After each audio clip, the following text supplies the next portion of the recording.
اعوذ باللہ من الشیطان الرجیم بسم اللہ الرحمن الرحیم الحمدللہ الذی ہدانا لہذا وما کننا لنہتدی لولا ان ہدانا اللہ، یعنی تمام تعریفیں اللہ رب العزت کے لیے ہیں جس نے ہمیں ہدایت کی راہ دکھائی، اور اگر اللہ ہمیں ہدایت کی راہ نہ دکھائے تو ہم کچھ بھی کر نہ پائیں۔ اللہم صلی علی سیدنا و مولانا محمد عدد ما فی علم اللہ صلاۃ دائمۃ بدوام ملک اللہ۔ السلام علیکم ورحمۃ اللہ وبرکاتہ۔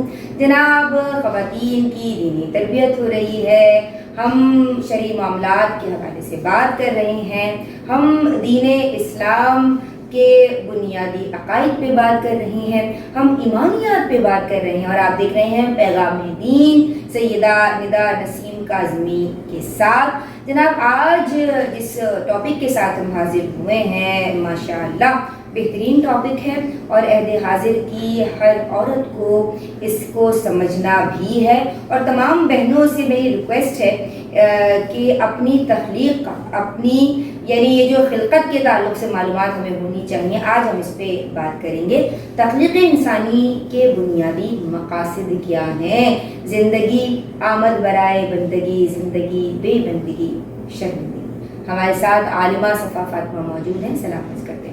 السلام علیکم۔ وعلیکم السلام ورحمۃ اللہ وبرکاتہ۔ آپ خیریت سے؟ اللہ کا بڑا کرم ہے۔ کیسا موضوع ہے آج؟ بہت بہترین موضوع ہے، اور اللہ رب العزت اگر ہمیں اپنی تخلیق کی پہچان کرنے کی سعادت عطا فرما دے تو یقیناً ہم اللہ رب العزت کی معرفت پا کر اور معرفت کی منازل طے کر کے اللہ کا قرب ضرور حاصل کر سکتے ہیں۔ اب یہاں پر چونکہ آپ نے تخلیق انسانی کے مقاصد کے حوالے سے سوال کیا، تو سب سے پہلے ہمیں قرآن کا پیغام دیکھنا ہوگا، قرآن کیا بیان فرماتا ہے۔ یاد رکھیے کہ جب انسان کو اللہ رب العزت نے عقل دی، شعور دیا، تو پھر ہماری ذمہ داری ہے کہ ہم اپنے مقصد کو پہچاننے کے لیے اپنے من میں ڈوب کر سراغ زندگی پا جانے کی کوشش کریں اور اپنے مقصد حیات کو سمجھیں۔ آخر اللہ رب العزت نے کیوں تخلیق فرمایا؟ کوئی بھی چیز بیکار تو نہیں بنائی جاتی۔ اللہ رب العزت نے کیوں تخلیق فرمایا؟ تو جب ہم غور کریں گے تو ہمیں معلوم ہوگا، بلکہ سب سے پہلے قرآن ہماری رہنمائی فرمائے گا، اور وہ کچھ اس طرح ہے کہ ہمیں صرف لہو کے لیے اور بیکار کاموں کے لیے اور صرف کھانے پینے کے لیے صرف یہی مقاصد نہیں ہے، بلکہ اللہ رب العزت نے تو یہ بیان فرمایا کہ انسان کو اللہ رب العزت نے تخلیق فرمایا اور فرمایا وما خلقت الجن والانس الا لیعبدون۔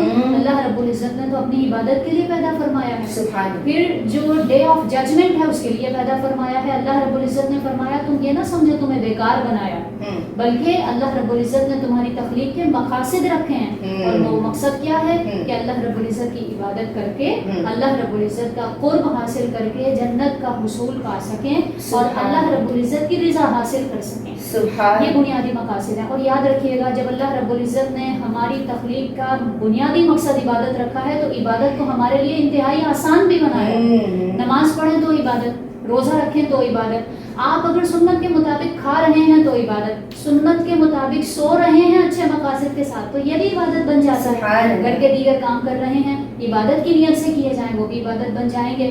تو ہمیں یہ چاہیے کہ ہم مقصد حیات کو اپنے سامنے رکھیں، اور اس کا طریقہ یہی ہوگا کہ ہمارا چلنا پھرنا، ہمارا اٹھنا بیٹھنا، ہمارا سونا جاگنا سب کا سب سنت کے مطابق ہو جائے، اور عبادت الہی جو فرض اور واجب ہیں اس کے ساتھ ساتھ سنتوں کو بھی ادا کریں۔ اس کا فائدہ یہ ہوگا کہ ہمارا جو بنیادی مقصد ہے ہماری تخلیق کا وہ ہمارے پیش نظر رہے گا، اور ہم ہر وقت عبادت میں گزار سکیں گے۔